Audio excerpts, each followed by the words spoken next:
Hello friends, मैं इस video के अंदर आपके साथ रिजल्ट एनालिसिस कर रहा हूँ रेन इंडस्ट्रीज़ लिमिटेड के बारे में।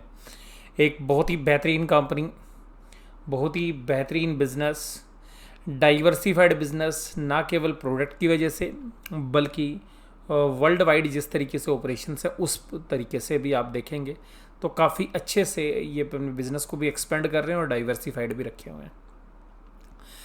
ये कंपनी 3 सेगमेंट में बेसिकली काम करती है। कार्बन जो लगभग 70% बिजनेस है, 20% स्पेशलाइज केमिकल जिसको अब एडवांस मटेरियल बोलते हैं और 10% सीमेंट जो प्रिया सीमेंट के नाम से जो है ये साउथ इंडिया के उसको सेल करते हैं। तो इस कंपनी के कंसोलिडेटेड रिजल्ट्स को हम देखते हैं तो ये ग्रुप के अंदर बहुत बेहतरीन कंपनियां इनके अंदर है, तो हम एक कंसोलिडेटेड बेसिस पे इसका रिजल्ट एनालिसिस करते हैं।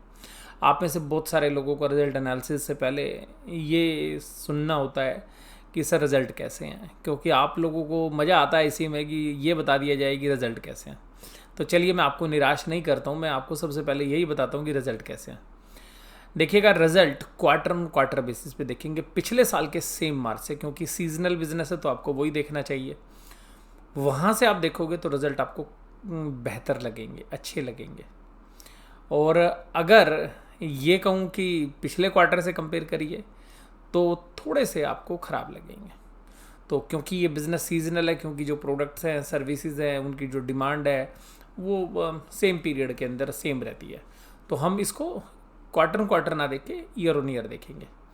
लेकिन क्वार्टर क्वार्टर भी मैं आपको बता दूंगा क्या इसके अंदर भी ट्रिगर पॉइंट है, वो मैं आपको सबसे पहले बताऊं। उससे पहले आपको मैं बताना चाहूँगा कि इसमें चैलेंजेस क्या। देखिएगा, एल्युमिनियम के प्राइस अपने लगभग लाइफ टाइम हाई के आसपास ट्रेड कर रहे हैं, लेकिन एल्युमिनियम के प्राइस इतने हाई होने के बावजूद भी जो इनका बेसिक कार्बन मटेरियल है, जो सीपीसी बिजनेस है इनका, उसके अंदर रिलाइजेशन नहीं आई। मेटल्स के प्राइस बहुत तेज़ी से बढ़ रहे हैं और इवन स्टील के अंदर भी जो ये प्रोडक्ट सप्लाई करते हैं उसमें भी स्टील कंपनीज ने अपने प्राइस तो बढ़ा लिए, लेकिन ये जो रॉ मटेरियल जो देते हैं प्रोड्यूसर्स को, उनके प्राइजेस नहीं बढ़े। यानी कि बढ़े तो हैं लेकिन वो उस रिलाइजेशंस में नहीं बढ़े जो कि होने चाहिए थे इस तरीके की कंपनीज़ के लिए। हालांकि अब कंपनी ने प्राइस बढ़ा दी हैं तो उसका इम्पैक्ट आपको नेक्स्ट क्वार्टर में देखने के लिए मिलेगा। तो स्टील की और एल्युमिनियम की जिस तरीके से डिमांड है बाज़ार में और जिस तरीके से इन इंडस्ट्री के अंदर जो है शेयर प्राइस भी आप देखेंगे कि तो सभी बहुत बेहतरीन तरीके से कंपनियां काम कर रही हैं यहाँ पे। अगर शेयर मार्केट के एंगल से देखेंगे तो इस कंपनी ने भी, हालांकि अगर आप 23 मार्च 2020 के प्राइस की बात करें तो 50 रुपये के आसपास के प्राइस से, तो वहाँ से करीबन जो है अब तो 3.5-4 गुना प्राइस हो चुके हैं। लेकिन बहुत लोगों को लगता है कि नहीं जी अभी तो शेयर चला ही नहीं है।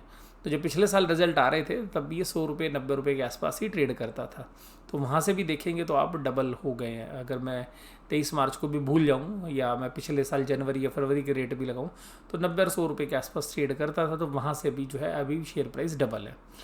लेकिन क्या रिजल्ट में या आउटकम में उतनी तेज़ी है? मैं कहूँगा नहीं। देखिएगा, पिछले साल इनकी जो सेल थी, टोटल रेवेन्यूज अदर इनकम मिला के भी, वो था 2910 करोड़, जो इस बार बढ़कर हो गया 3054 करोड़। केवल 140 करोड़ की सेल बढ़ी है इस बार। तो ये जो सेल बढ़ी है ये वास्तव में आप देखिएगा कोविड का असर तो है, क्योंकि ये वर्ल्ड वाइड काम करते हैं, केवल इंडिया में तो काम नहीं कर रहे।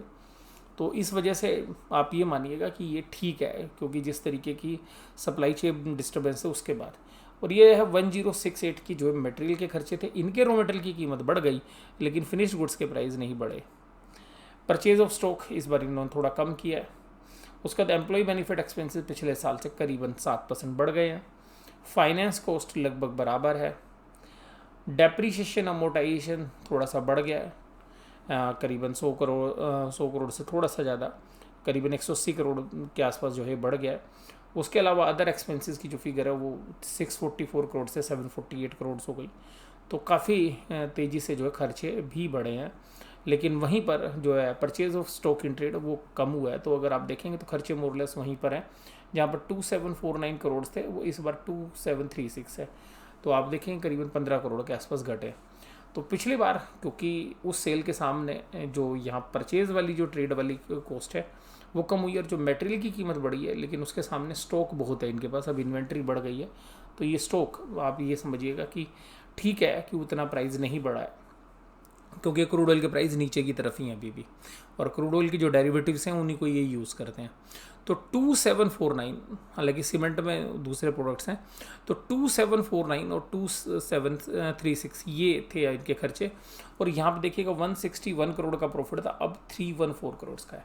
तो आप देखिएगा पिछले साल के मुकाबले में तो बहुत बेहतरीन रिजल्ट नज़र आएंगे आपको। और इसी तरीके से अगर प्रॉफिट आफ्टर टैक्स को देखें आप, तो 113 करोड़ के प्रॉफिट के सामने 231 करोड़ के प्रॉफिट है, तो डबल से भी ज़्यादा, तो 100% का जंप है। लेकिन पिछले क्वार्टर में 321 करोड़ के थे, उसको मत देखें तो अच्छा लगेगा बहुत कि डबल हो गया प्रॉफिट। लेकिन पिछले क्वार्टर को देखें तो थोड़ा सा हलचल होती है, तो मैं पिछले क्वार्टर की बात नहीं कर रहा हूँ। अब देखिएगा यहाँ पर तो 95 करोड़ के जो टोटल कंप्रिहेंसिव इनकम थी उसके सामने 186, और ईपीएस में भी देखिएगा 3 रुपये 17 पैसे के सामने 6 रुपये 13 पैसे। तो क्योंकि थोड़ा सा इक्विटी के एडजस्टमेंट है, तो लगभग डबल के आसपास, तो आप 98% के आसपास के आपके प्रॉफिट बढ़े तो बहुत ही बेहतरीन प्रॉफिट है। अब कहाँ से आए रेवेन्यूज़ अगर सेगमेंट में भी देखें तो देखिएगा सेगमेंट में जो कार्बन सेगमेंट है सेम पिछले बार जैसा किया था उसी जैसा है, लेकिन रिलाइजेशन थोड़ी सी बढ़ गई है। एडवांस मटेरियल घट गया है, करीबन 800 करोड़ की सेल रिड्यूस हो गई है वहाँ पे, लेकिन सीमेंट ने काफ़ी अच्छा किया है। और प्रॉफिट के मामले में देखिएगा तो जो 359 करोड़ के प्रॉफिट थे, कार्बन के अंदर प्रॉफिट मार्जिन से एकदम तेज़ी से बढ़े, 474 करोड़ के प्रॉफिट हो गए। एडवांस मटेरियल में बेशक से सेल कम आई है, लेकिन मार्जिन से इंप्रूव हो गया, 51 करोड़ के प्रॉफिट है। और सीमेंट में तो गजब ही हो गया, डबल से भी ज़्यादा प्रॉफिट है, 25 करोड़ के सामने 57 करोड़ के प्रॉफिट है। तो आप ये समझ सकते हैं कि एडवांस मटेरियल मार्जिन बढ़े हैं, सेल नहीं बढ़ी। कार्बन के अंदर प्रोपोर्शनेट मार्जिन भी बढ़े और सेल भी बढ़ी है। तो मार्जिन्स के फ्रंट पे आप देखेंगे तो कंपनी ने मार्जिन्स काफ़ी अच्छे क्लोक किए हैं, लेकिन इस क्वार्टर में फॉरेन एक्सचेंज का लॉस है करीबन 45 करोड़ का। तो ये अगर नहीं होता तो ईपीएस आपको और ज़्यादा मिलती, डबल तो बड़े आराम से ही हो जाती। लेकिन अब यहाँ पे इसके अलावा जो बात है आगे, अब इनके जो प्रोजेक्ट्स हैं उन पे ध्यान रखिएगा जहाँ से रेवेन्यूज़ आएंगे। जर्मनी के अंदर हाइड्रोकार्बन रेजिन पर ये काफ़ी अच्छे मार्जिन्स वाला बिजनेस है, तो ये फूड पैकेजिंग वाले प्रोडक्ट में भी यूज़ होता है, बाकी जगह भी जो है ये। तो प्लांट के अंदर जो वर्किंग कैपिटल यहाँ पे बढ़ेगी, बेहतरीन यहाँ से मार्जिन्स आएंगे। इसी तरीके से वर्टिकल शाफ्ट कैंसिलेशन प्लांट जो है ये तैयार है लगभग। अब यहाँ पर गवर्नमेंट से उम्मीद की जा रही है कि गवर्नमेंट जैसे ही इसके रॉ मटेरियल को इंपोर्ट करने की परमिशन दे देगी जीपीसी को, जो है ग्रीन पेट्रोलियम को, तो देखिएगा ये बहुत बेहतरीन तरीके से आपको रेवेन्यू जनरेट करता हुआ नजर आएगा। और वेस्ट हीट रिकवरी, और इंडिया के अंदर जो बाकी जो कंपनीज है उनको काफ़ी बड़े चैलेंजेस हो जाएंगे, उसमें गोवा कार्बन जैसी कंपनी अभी शामिल है। और एसीपी का इन्होंने प्लांट लगाया है, क्योंकि जो इनकी ग्रीन पेट्रोलियम को की जो प्रॉब्लम आई थी उसके बाद, तो इन्होंने जो इसमें रिसर्च एंड डेवलपमेंट करके तो construction of US production facilities continue without any interruptions, तो ये एसीपी जो है एज ए रॉ मटेरियल आएगा इंडिया में, जिसको ये वर्टिकल शाफ्ट कैल्सिनेशन प्लांट में लगाएंगे। तो अगर ये सब कुछ होता है तो आगे चल के बेहतर भविष्य की हम उम्मीद करते हैं। थोड़ा सा रिस्क जहाँ पे बना हुआ है वो भी आपको पता होना चाहिए। देखिएगा कंपनी के पास अभी भी 1135 करोड़ के डेट है, हालांकि जो दिसंबर में 1212 करोड़ के थे, 113 मिलियंस, तो आप ये मिलियंस के अंदर फिगर्स हैं, तो 1135 मिलियंस, तो लाख में तो 113 लगा लीजिए। तो अगर 113 को आप मल्टीप्लाई कर दीजिए, $74 का है, तो आपको वैल्यू निकल कर आ जाएगी, क्योंकि ये वैल्यूशंस डॉलर में है।